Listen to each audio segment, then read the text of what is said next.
quatrième quart de finale. Après ces quarts de finale, nous aurons 15 minutes de pause sur la salle Epta et ensuite nous enchaînerons avec le match un match de Europa Cup pour ensuite enchaîner sur les demi-finales de cette Champions League. Il me semble même qu'on a les deux demi-finales de l'Europa Cup, non? Me trompe-je? Oui. Oui, les deux Europa Cup sont en effet auront lieu ici, à la salle Epta. Alors, KRC Genk, OGC Nice, ça peut être un match très intéressant. Je peux aussi d'ailleurs rappeler les résultats qu'il y a eu dans les autres groupes, juste avant à l'Europa Cup. Donc, Bayern Munich s'est défait de l'Inter Milan 2-0. Juventus Turin a étrié le KF Skopje 6-0 et l'Olympique Lyonnais s'est incliné 3-1 face à Chelsea. Voilà, ce match entre le GC Nice et Anderlecht, on a d'un côté le KRC Genk. D'un côté le KRC Genk qui sait déjà que leurs cousins belges de Anderlecht les attendent en demi-finale.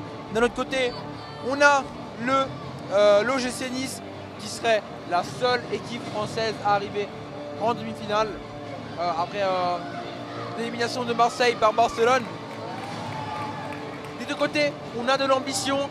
Des deux côtés, on a de la performance. Des deux côtés, on a de la passion et du football. Et c'est ça qui est important. Alors, profitons de ce match, Nicolas. C'est sûr, ça va être du vraiment passion football Et chaud là. on passe la parole au terrain. Enfin, on va continuer à parler. Mais... Oui, enfin, place au match. Allez, let's go.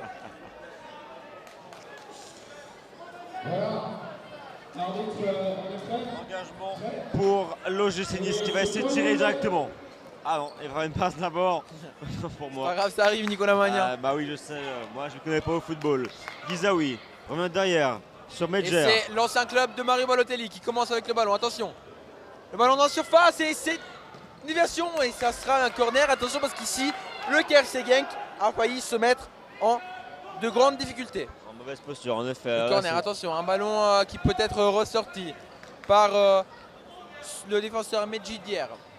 Ensuite, Sofia. Justement qui a la balle. Il passe à Pélissier. Pélissier qui essaie de piquer la balle vers l'avant. C'est pris par une tête de Belgique. Une faute a été commise là sur McNoon. Et oui, effectivement, cette faute qui donne lieu à un coup franc en faveur du KRC Genk qui pourra peut-être ouvrir le score dès la première minute du jeu. Qui sait? Nous allons voir.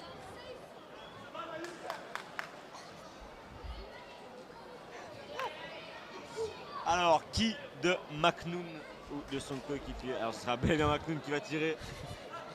Pour l'instant, mes takes sont incroyables. McNoon, donc à la frappe, sans doute. Bon, ça passe à travers le mur. Ça continue. L'OGC Nice qui a la balle cette fois. Effectivement, c'était le mur 3/4 de Harry Potter. Ce qui s'est passé à travers le mur. Et attention, le KRC Genk avec McNoon. Encore une fois, McNoon qui peut peut-être conclure. Il n'y arrive pas. Et c'est l'OGC Nice qui va pouvoir repartir. Aljuder pour Sofia. Elle vient derrière. Encore Sofia qui essaye de trouver des solutions. Ça part sur un côté, ça revient peut-être vers Sofia. Non. Non. McNoon qui récupère. Attention à une frappe de loin. Rien à faire. KRC Genk qui va peut-être revenir ou peut-être pas. Oh, dommage le petit pont, c'était bien tenté là. Maintenant c'est très juste Nice d'essayer de monter quelque chose et c'est perdu. Déjà une passe un peu imprécise là de Medjer.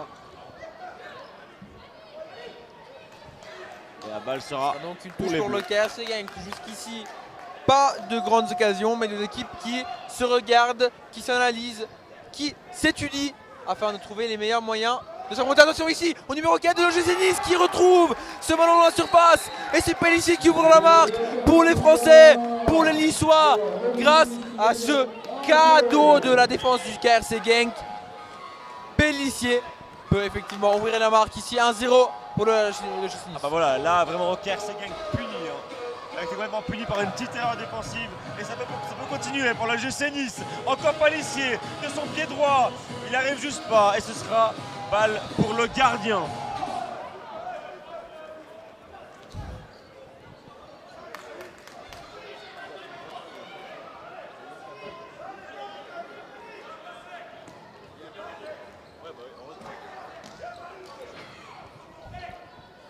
Cette touche pour le KRC Genk qui va être jouée par...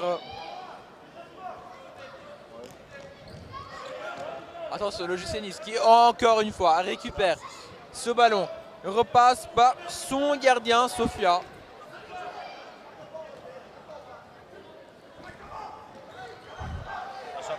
Attention ici le contraste entre le... C'est vraiment dommage. Belle lutte là, ici de Medjider avec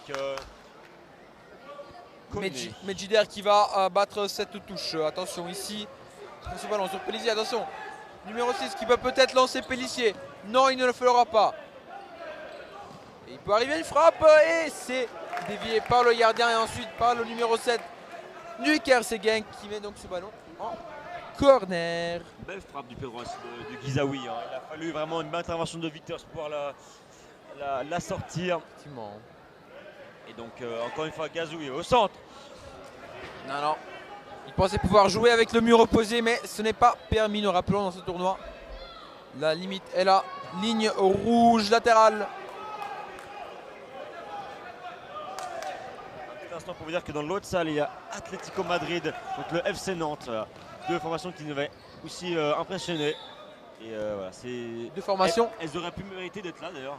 Exactement, mais qui n'ont pas réussi à cause justement de grandes performances de nos équipes comme le Lausanne Sport par exemple ou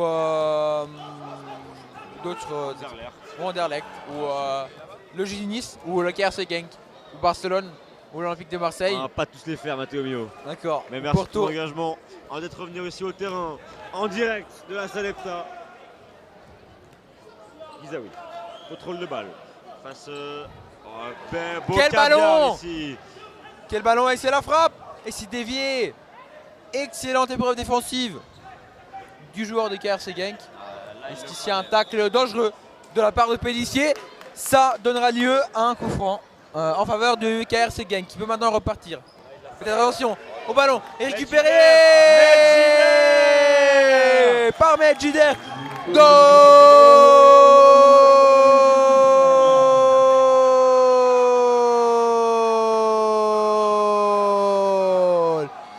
du 2-0 du OGC Nice. Et deuxième but et surtout deuxième erreur défensive qui mène à un but de KRC Genk. Encore une fois, hein, c'est vraiment, ils se font punir deux fois suite pour des erreurs défensives. Et là, c'est pas encore parti éventuellement pour les Niçois. Medjider, sur le côté droit, il y a aussi le gardien avec lui. Ce sera finalement à Gizaoui.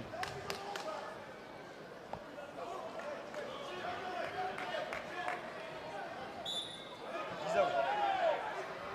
Il essaie de la lever. Medjider à sa droite. Il la lève dans le centre. Ce sera capté par le gardien du KRC Genk.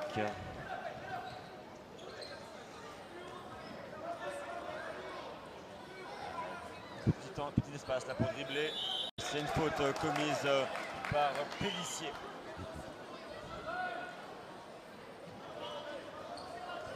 Encore au contrôle de balle. Au milieu de terrain, ça passe vers la gauche. Ça peut construire quelque chose, mais Nice est bien soutenu. Son gardien C'est dégage. le gardien de l'OGC Nice, Sofia, qui va dégager et donner l'opportunité à son équipe de respirer après cette contre-attaque du KRC Genk.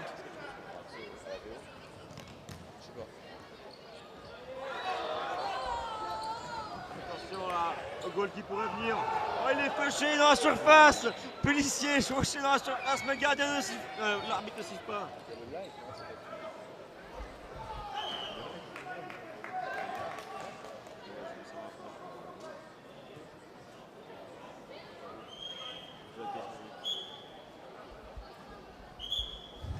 Et voilà. C'est une perte de temps là pour le reste de ce match. Medjider qui essaie de jouer trop vite par rapport à l'arbitre. Ce ballon vers Sofia qui peut donc repartir Gizaoui. avec Gizaoui.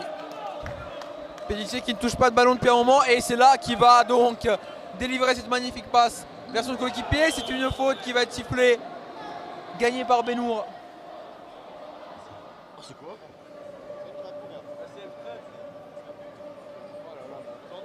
Après ça va se régaler. Hein. Ça peut couvrir une crème. Ça peut couvrir la crème. Ouais, non, on va se régaler, frère. Crème gratuite. Alors on revient au match ici après une petite pause. Boisson Ce sera Guizaoui, il me semble, de tirer ce coup franc bien placé.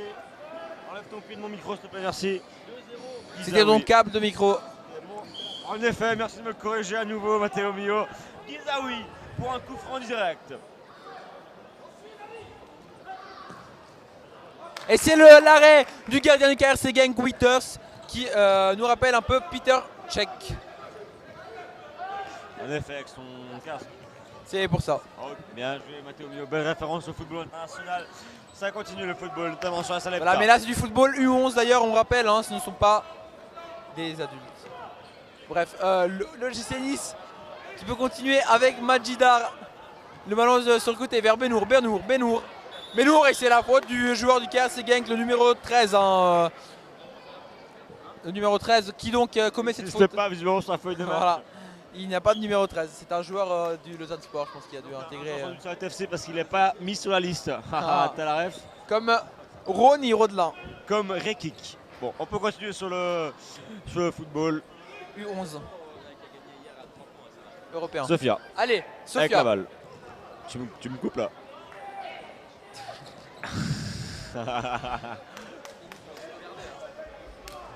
Ce match dans lequel le KRC Genk ne semble pas réussir à trouver des occasions dangereuses alors qu'il en a désespéré.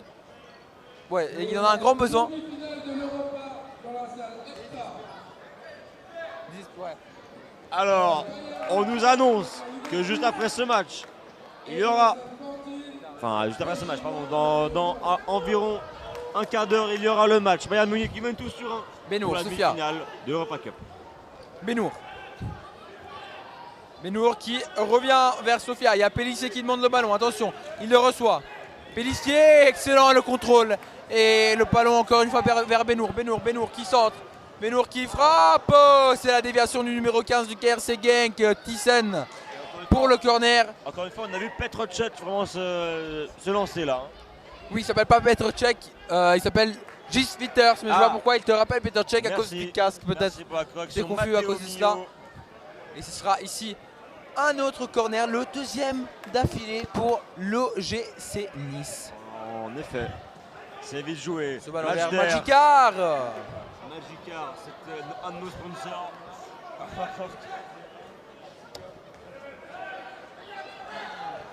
Magicar, la clinique. Allez, le LGC Nice encore avec le numéro 6. Guizaoui qui signe le but du 3-0. Et ce match semble donc décidé après ce troisième but. À moins que le KRC Genk n'arrive à faire un miracle. Quelle belle conclusion de Guizaoui, il faut le dire. Mais quelle folie ce match à la Salepta. Le GC Nice qui permet de renverser le KRC Genk dans un match. D'ailleurs, avant ce match, le speaker qui a oublié de demander s'il y avait des supporters du KRC Genk contre le GC Nice. Il fait tous les matchs. Il fait tous les matchs, mais peut-être qu'il n'y a pas de supporters, je sais pas. Peut-être que Nice n'a pas fait le déplacement jusqu'ici. Peut-être que Genk non plus. En effet. Attention à ces joueurs. Oh là là, c'est une balle qui pourrait être récupérée par KRC Genk, mais non, juste pas.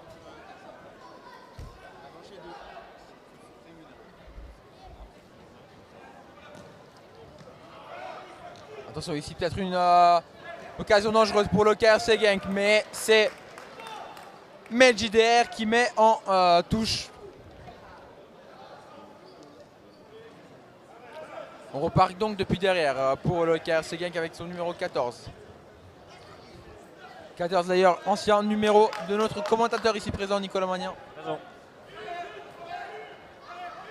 Sofia, avec le ballon au pied.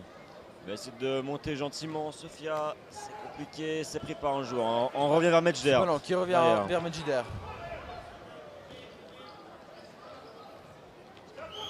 C'est une faute commise par l'attaquant de KRC Genk. On rappelle à toutes les personnes qui nous suivent qu'à 14h, Perlis se déplacera à Échichan pour la deuxième ligue interrégionale. Ronny Rodelin, écarté par le Servette FC, plutôt prêté au Servette FC. Et qui vient au moins tenter de prendre la place de moment frappe de Thanos, Mohamed Ouattara. Attention parce que le décompte est lancé, c'est presque fini ce match. qui voit la qualification de l'OGC Nice en demi-finale de la Champions Cup. C'est incroyable. C'est incroyable, l'OGC Nice qui va donc affronter Anderlecht, alors que dans l'autre demi-finale, on verra une demi-finale d'exception avec Barcelone qui affrontera l'US Torcy. C'est incroyable. Ouais, voilà, c'est deux belles demi-finales.